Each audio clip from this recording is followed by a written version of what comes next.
Loving too much is a beautiful, reckless kind of bravery. It is the willingness to give your heart away without a shield, to pour yourself into another without measuring how much is left for yourself. It is staying up late to listen, even when your own soul is tired. It is sacrificing without hesitation, believing that love should not keep score. It is seeing not just who they are, but who they could be, and holding on to that vision, even when they cannot see it for themselves. To love too much is to feel too deeply, to hurt too easily, to invest your entire being into something fragile and uncertain. It is wanting so desperately to be enough, to be chosen, to be held as tightly as you hold them. It is convincing yourself that if you give more, care more, stay longer, they will finally see, finally understand, finally love you in the way you have always loved them. But love, no matter how deep, should not be a sacrifice of self. Love should not mean giving until there is nothing left of you. Loving too much should not mean losing yourself in someone else, molding your needs around theirs until you no longer recognize where they end and you begin. Love should not be an unbalanced weight, with one carrying the burden while the other walks freely. Real love is not measured by how much you are willing to endure. It is not a test of how much you can give before breaking. It should not leave you empty, exhausted, questioning your worth. Love should be mutual, not one-sided, a balance, not a sacrifice. It should lift you, not weigh you down. The right love will never ask you to love yourself less in order to love someone else more. So love deeply. Love fiercely, but do not love in a way that makes you disappear. The greatest love you will ever offer is not just to another, it is to yourself. And the love that is meant for you will never ask you to choose between the two.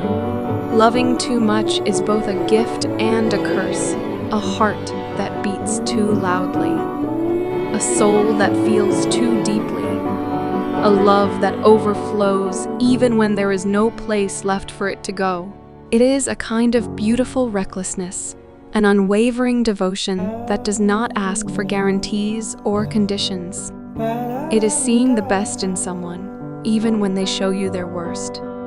It is holding on longer than you should, believing that love alone is enough to mend what is broken, to fill what is empty, to heal what hurts. To love too much is to give without hesitation, to care without limits, to offer your heart with open hands, hoping it will be held gently, but knowing deep down that it might not be. It is answering the phone at midnight when they need you, even when they would not do the same. It is forgiving when apologies never come. It is waiting for change that may never arrive, choosing to stay when you know you should walk away. It is loving in a way that consumes you, pouring so much of yourself into another that you are left drained, exhausted, and wondering why love, something meant to bring joy, feels so much like a slow unraveling. But love should not be a sacrifice of self.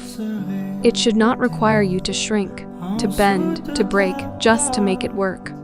Love should not be measured in how much you endure, in how much of yourself you give away, in how much pain you are willing to bear in the name of devotion. Love is meant to be shared, not surrendered.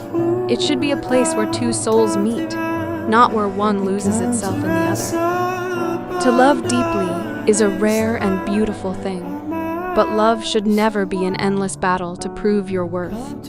It should not leave you questioning your place, begging for the bare minimum, waiting for someone to love you the way you have always loved them. The right love will not ask you to abandon yourself.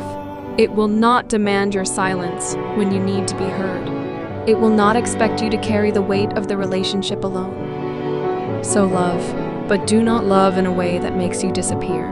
Love, but not at the cost of your own happiness, your own peace, your own sense of self. Love, but not so much that you forget to love yourself too.